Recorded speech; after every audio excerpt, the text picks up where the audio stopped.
আজকে যেটা আমি বলতে চাইবো, যে আপনারা সকলে আলহামদুলিল্লাহ একদম তরুণ যুবক সব আছেন, আমরাও যুবক নাকি ইনশাআল্লাহ।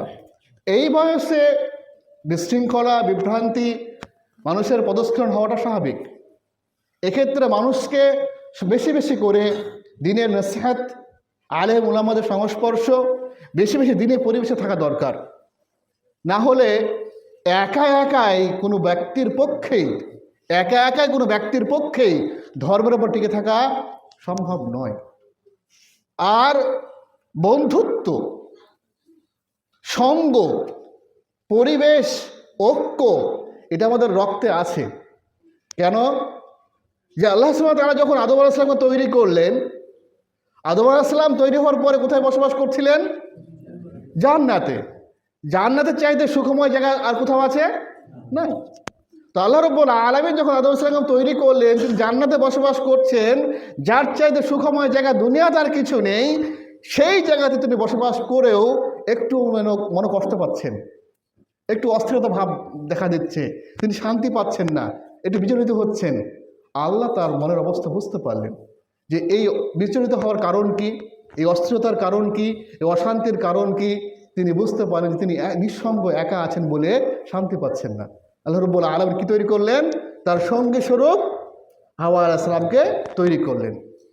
তো এই যে নিঃসঙ্গতা আমাদের বৈশিষ্ট্য নয়, আমাদের বৈশিষ্ট্য কি?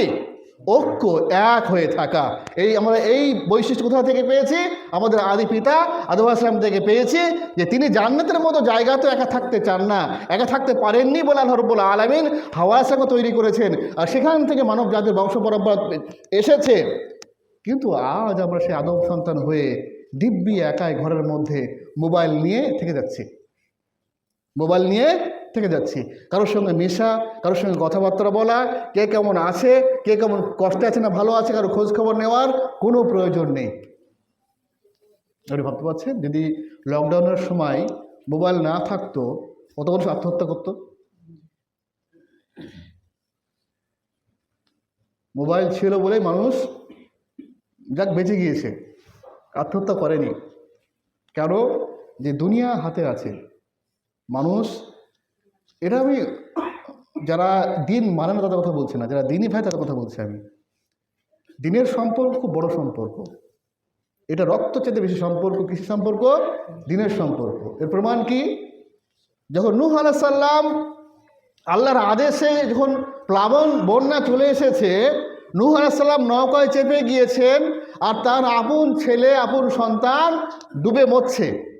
আল্লাহ রাব্বুল আলামিনকে নূহ আলাইহিস সালাম আহ্বান করে বলছেন, রব্বিবনি, হে আল্লাহ আমার এই ছেলে, আল্লাহকে বাঁচিয়ে নিন, আমার ছেলে ডুবে মরছে, আল্লাহ বাঁচিয়ে নিন।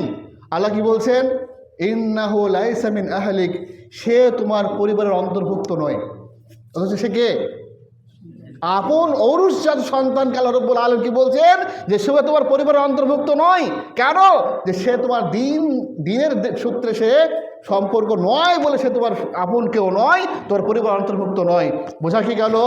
যে আপন সন্তান হলেও যদি দিনের সম্পর্ক না থাকে বা দিন না থাকে, তার সঙ্গে অন্তরঙ্গ হতে পারে না। এর বিপরীতে একজন ব্যক্তিকে আমি জীবনে দেখিনি, জীবনে চিনিনি, না তার নাম শুনিনি, যদি তার সঙ্গে দিনের সম্পর্ক আছে, সে আমার কাছে আমার ভাইয়ের চাইতে বেশি প্রিয়, আমার কাছে আমার বাবার চাইতে বেশি প্রিয়, আমার চাইতে আমার মায়ের চাইতে বেশি প্রিয়। কেন? দিনের সম্পর্ক আছে। অথচ সেই দিনী ভাইরা আমরা একটু একটু করে হিংসা বিদ্বেষের কারণে টিকতে পারছি না।